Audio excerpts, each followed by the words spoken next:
वरील गोष्टीत आपण पाहिले की ते दोन प्रचंड मोठे वृक्ष उन्मळून पडले आणि त्यातून दोन दिव्य पुरुष प्रकट झाले. त्यांनी भगवंताला वंदन केले आणि ते आपल्या स्वस्थानी निघून गेले. आता असे झाल्यावर, ही गोष्ट ऐकल्यावर अर्थातच परीक्षिती राजाच्या मनात विचार आला की नक्की कोण होते हे दोघ जण आणि ते वृक्ष कसे बरे झाले. तर त्यांनी अर्थातच शुकदेवांना प्रश्न केला. शुकदेव म्हणाले की ऐक, नारदांच्या शापामुळे हे दोघे वृक्ष झाले होते.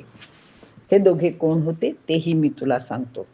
एकदा श्री रुद्राचे सेवक आणि कुबेराचे पुत्र नलकुबर आणि मणिग्रीव हे दोघे जण कैलास पर्वतावरील मंदाकिनी नदीत मद्यपान करून स्त्रियांसह अगदी हत्ती आणि हत्तीणींप्रमाणे जलक्रीडा करत होते.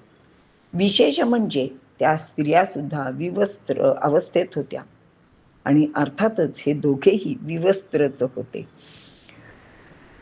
आणि अगदी थाटात अशी ही स्त्री पुरुषांची भर दिवसा जलक्रीडा चालली होती. इतक्यात त्याच मार्गाने देवऋषी नारदांची स्वारी नामस्मरण करत होती. ती चाललेले होते. नारदांना पाहून मात्र त्या स्त्रिया पटकन पाण्याच्या बाहेर आल्या आणि त्यांनी आपल्या अंगाभोवती वस्त्र गुंडाळले आणि त्या लज्जेने शर्मिंदा होऊन झाडाच्या आड लपल्या. परंतु हे दोघे मदोन्मत्त झालेले नलकुबर आणि मणिगिरी मात्र तसेच विवस्त्र अवस्थेत नारदांच्या पुढे उभे राहिले होते. मदांध आणि मद्यपान करून ते आणखीच उन्मत्त झालेले होते.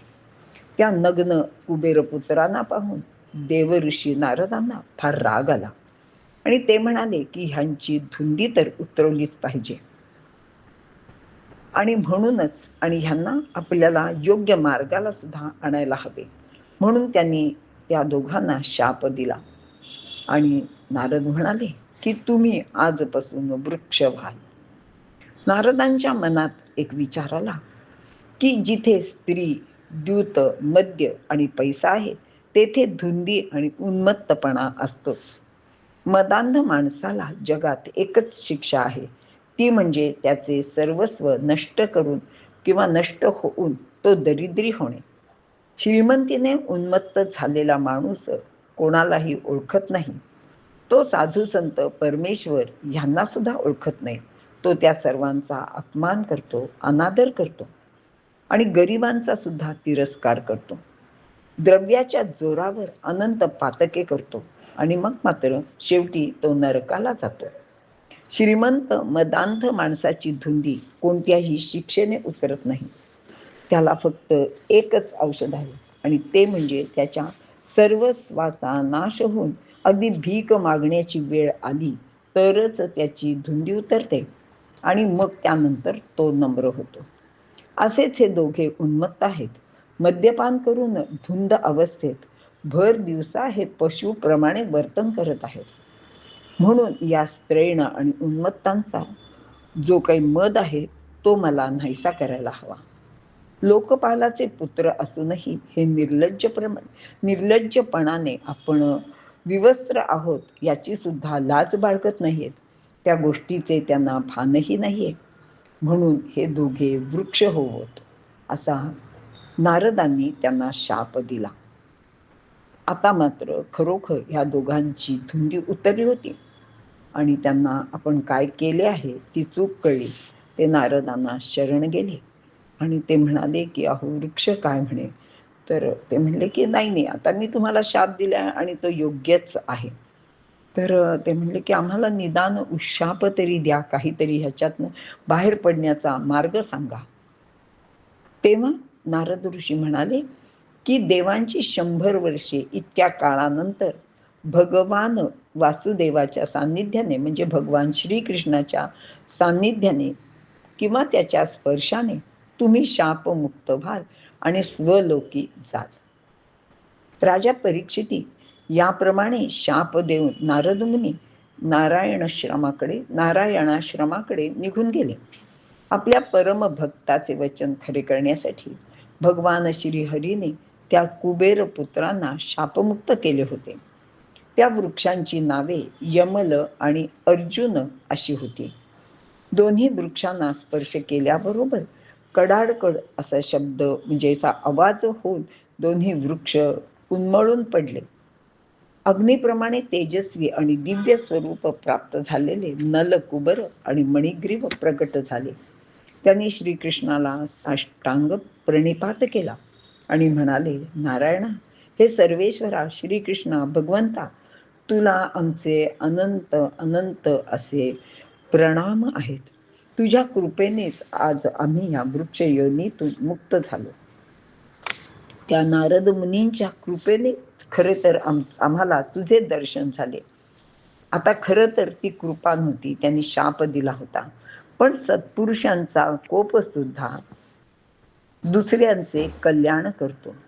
त्याचप्रमाणे आमचे झाले आहे. भगवंता, या तुझ्या दासांवर तू कृपा कर. इथून पुढे आमच्या हातून असे कोणतेच गैरवर्तन न होवो आणि त्यासाठीच आम्ही आमच्या मुखात सतत तुझेच नाम येवो. आमचे हात सतत तुला नमस्कार करोत आणि कानांना सुद्धा तुझेच गुणवर्णन श्रवण करण्याचे भाग्य लाभो. मन नेहमी तुझे चिंतन करो आणि नेत्रांना सतत तुझ्या भक्तांचे दर्शन घडो. एवढीच आमच्यावर कृपा कर, असे म्हणून ते स्वलोकी गमन करण्यासाठी निघून गेले.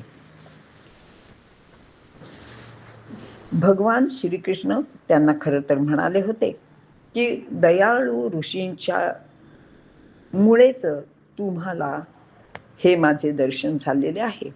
माझ्या भक्तांचे दर्शन आणि संगत कधीच व्यर्थ जात नाही. इथून पुढे तुम्ही या अशा गोष्टी कधीही करू नका. माझ्या अनुग्रहाने तुम्ही पुन्हा उन्मत्त होणार नाही. आणि याप्रमाणे भगवंतांनी सांगितले. पुन्हा पुन्हा प्रणाम करत नल आणि कुबेर मणिग्रीव उत्तर दिशेकडे निघून गेले.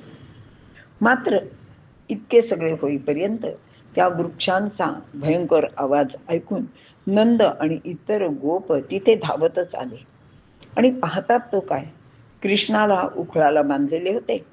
तो तिथे बांधलेल्या स्थितीत होता आणि त्याच्या दोन बाजूला दोन मोठे वृक्ष उन्मळून पडलेले होते.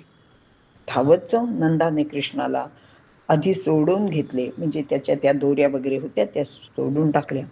त्याला छातीशी घट्ट धरले. इतर सर्व गोप त्या झालेल्या भयंकर उत्पाताच्या शंकेने खूपच घाबरले होते.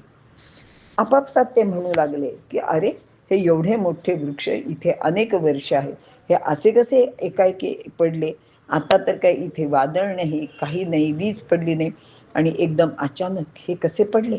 त्यांना काहीच समजेना. तेव्हा तिथे जवळच असलेली छोटी मुले होती. ते त्यांना म्हणाले, आम्ही सांगतो तुम्हाला काय झालं ते.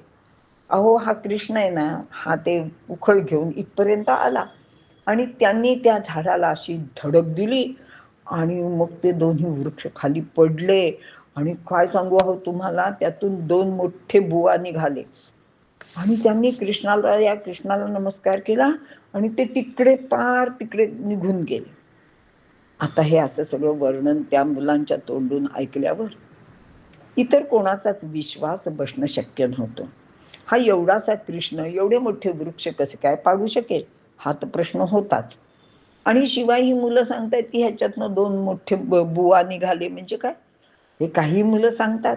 ह्यांना ना दिवसात सुद्धा स्वप्न पडतात काय माहिती नाही, किंवा हे इतर अशा राक्षसांच्या वगैरे गोष्टी ऐकतात आणि मग त्याच काहीतरी लक्षात ठेवून किंवा आठवून आठवून अशा वेळी ते सांगतात. पण काही असो, त्या मुलांवर मात्र कोणी विश्वास ठेवला नाही. इकडे नंदाने मात्र श्रीकृष्णाला अगदी कडेवर उचलून घेतले आणि आपल्या घरी आणले. घरी आणल्याबरोबर आधी कृष्णाला विचारले, कृष्णा, तुला कुठे लागलं नाही ना? तुझं पोट दुखतंय का? तुझा हात दुखतोय का? तुझी पाय दुखतायत का? कृष्ण हसत हसत उभा होता. तो म्हणला, बाबा, मला काहीच झालं नाहीये, हे बघा मी अगदी छान आहे. एवढ्यात यशोदाही तिथे आली आणि अर्थातच काय झाले आपल्याला कल्पना आहे की नंद यशोदेला खूप रागे भरला आणि तिला सांगितले की इथून पुढे बाळाला कोणतीही शिक्षा तू करणार नाहीस. अगं, साधा विचार कर, त्या झाडांच्या खाली जर आपले हे छोटेसे बाळ सापडले असते तर काय झाले असते. आपल्याला कुठे तोंड दाखवायला जागा राहिली नसती. आपण पुन्हा एकदा निपुत्रिक झालो असतो. तू अशा भलत्या सलत्या गोष्टी करत जाऊ नकोस. आणि मग खरंच त्या यशोदेला सुद्धा आपली चूक कळली आणि ती कृष्णाला जवळ घेऊन म्हणाली, बाळा, तुला मागच्या वेळी मी सांगितलं होतं तसंच आत्ता सांगते की नाही रे, मी तुला खरंच परत कधीच शिक्षा करणार नाही. असे झाले तरी शेवटी आई आहे, ती रागे भरते, तिच्या पोटात प्रेम असते, पण तरी सुद्धा बाळांनी त्रास दिला, खोड्या केल्या. विशेषतः कोणी आपल्या बाळांच्या बद्दल म्हणजे आपल्या मुलांच्या बद्दल बाहेरच्या लोकांनी तक्रार केली ना, तर त्या आईला फार वाईट वाटते आणि मग मात्र ती त्याला शिक्षा करायला धजावते. अशी ही श्रीकृष्णाची, नंद यशोदेची प्रेमाची आणि ह्या नलकुबेरांच्या गोष्टीची हकीकत आहे.